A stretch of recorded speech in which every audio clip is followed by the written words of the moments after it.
Last time we talked about her, she was sitting at the bottom of the Charleston harbor doing nothing but leaching nasty chemicals and toxins into the water and making herself an eyesore to an otherwise beautiful waterscape. Well, Miss Rusty is out of there thanks to you and our guests. Let's welcome Whit Jones, Operations Director for Wounded Nature, Working Veterans, and Thomas Griffin, co-owner of TowBoatUS Charleston. Good to have you gentlemen with us. All right, so Thomas, you were there day and night as Rusty was raised from the depths. What was that experience like?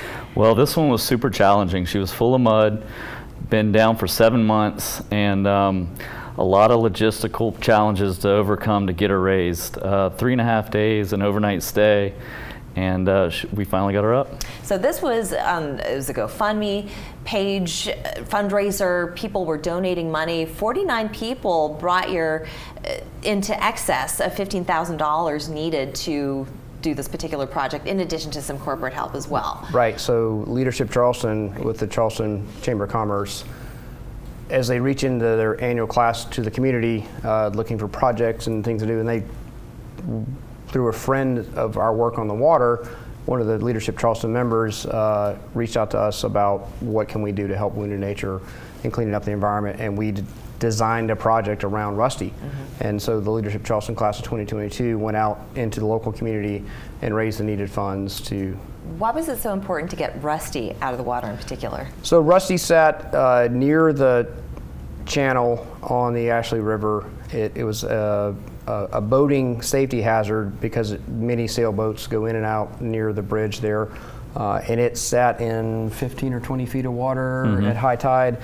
You could barely see the mast poking out some days, and so at night it's definitely a hazard. And so because of where it sat and the depth, it's as Thomas said, a more technical and challenging and more costly endeavor. And so it took a little extra fundraising effort to get after the Rusty. How long was it there? 7 to 12 months. 7 to 12 months. And so what was left of it when you went in? You were underwater, you were above the water, you were all over that thing. So what happened? Well, I don't know why it sunk exactly, but after it sunk, it was left for a while, and just in that territory, it fills with mud from the Ashley River silt. And when it came up, it was just the hull, the mast structure, and the house.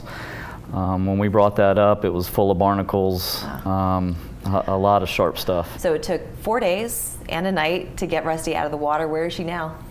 She's in the landfill. Yeah. In the landfill. So is she worth anything, or is she sell her for her parts? Unfortunately, nothing's salvageable on almost every vessel we deal with. I mean, there are vessels with salvageable value.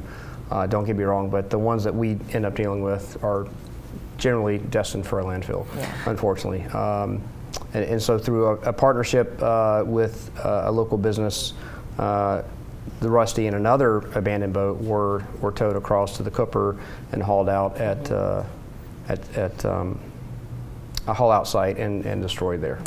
Okay, so she's just worth nothing at this point, but you have safer waters to now navigate, which is great. And we also removed the fiberglass that's going to break down and enter our ecosystem and all the other toxins. So. That's right. Yeah, we were talking about chemicals, gasoline, remnants of that, the fibers that they break down after some time, and they leach their way into the waters that we like to swim in. We eat from those waters. Any number of things.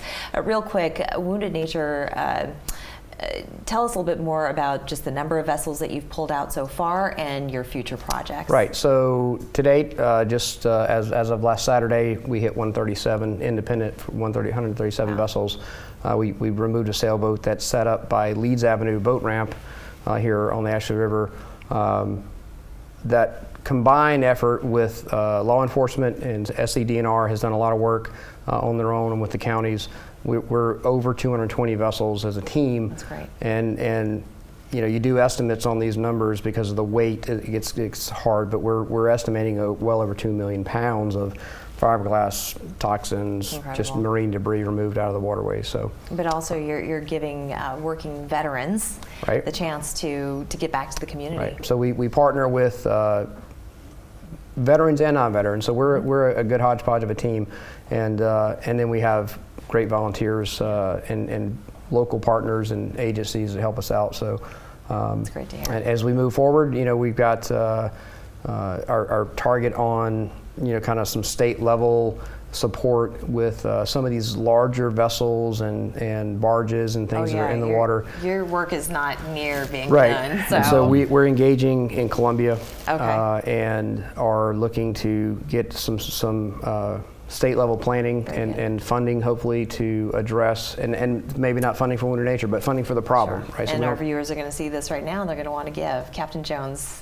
Thomas, thank you so much for joining you. us today. Appreciate Thanks. it. We're back after this.